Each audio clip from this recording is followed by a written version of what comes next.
My name is Amy MacKinnon. I'm a national security reporter at Foreign Policy magazine based in Washington, D.C. I did my undergraduate at the University of Glasgow in politics and Russian, and I did a master's in Russian, Central and East European studies. I chose to study at the University of Glasgow for two main reasons. One was that I knew I wanted to study Russian, and at the time there were only 3 universities in Scotland that offered Russian. The other main reason was the city itself. I went down for the open day and I just fell in love with Glasgow and with the university itself, with the campus, which is just so stunning, just so enchanted that it was a very easy decision to make from there.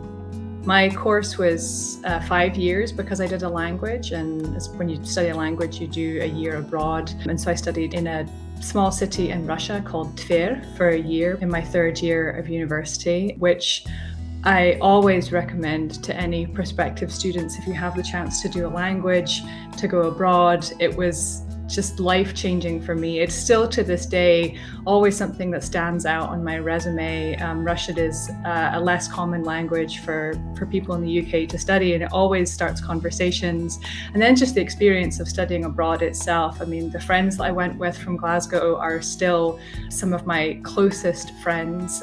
You know, at 19 years old, going to a small city in Russia to study is pretty character building. It was a lot of experiences I'd never had before. It was fantastic, it was challenging, and I just grew in so many ways. It was truly one of the kind of most memorable years of my life. I mean, my career path really began when I was at Glasgow. I knew I wanted to go into journalism, but coming from a small town in the Highlands, it seemed like a really inaccessible career path. I didn't know where to start, but it seemed like a smart place to begin would be with the student newspaper. So my last year at Glasgow, I started writing for the Glasgow Guardian, which is Glasgow's long-standing student paper. While I was there, I received an award from Amnesty International for one of the pieces I did about a Glasgow student who was an asylum seeker and who was forcibly deported back to Nigeria, where he came from. And that was really the beginning. It's a cliche that people say, but I wouldn't be where I am today without that start at Glasgow. I'm a national security reporter with Foreign Policy magazine. I cover US foreign policy, US national security, and with a particular focus on Russia and Eastern Europe, both what's going on in the region and also its American foreign policy and national security policy, and as it intersects with that part of the world, which obviously, given Russia's invasion of Ukraine in February, it has been an incredibly eventful time covering these areas.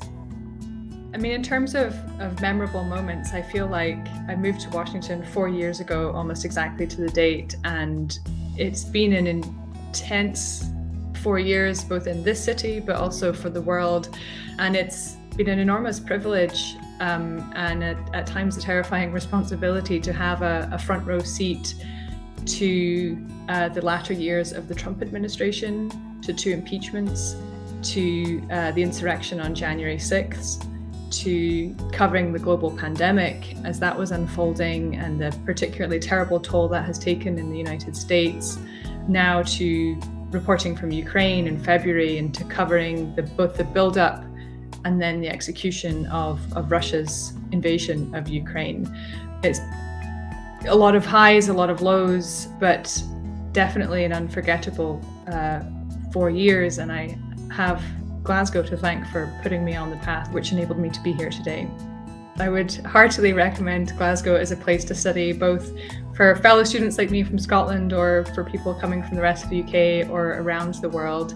It's such an exciting place to be. There's just always so much going on, so much to get involved in. I love Glasgow. I really hope to be able to move back there one day. I met friends for life. Some of my best friends are my friends from university, and it's just a wonderful, kind of vibrant, exciting place to be, and I wish I could go back and do it all again.